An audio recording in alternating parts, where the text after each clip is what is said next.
Welcome to Lingala Institute. This Lingala lesson is about emergency sound. I am not talking about ponli, ponli. No, not that one. Let us use football as an example. You are playing football.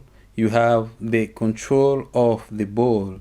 A teammate wants you to be aware of someone behind you. He may say, Tala na sima, Tala na sima. Look behind you, look behind you. Someone else may say, Contrôler derrière, Contrôler derrière.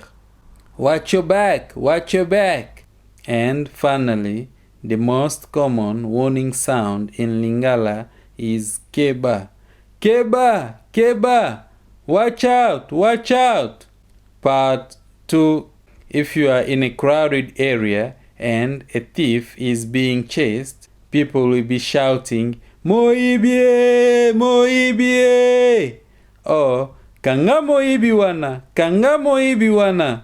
Once you locate which direction they are coming from, your reflex should be to step aside and let them continue with the move.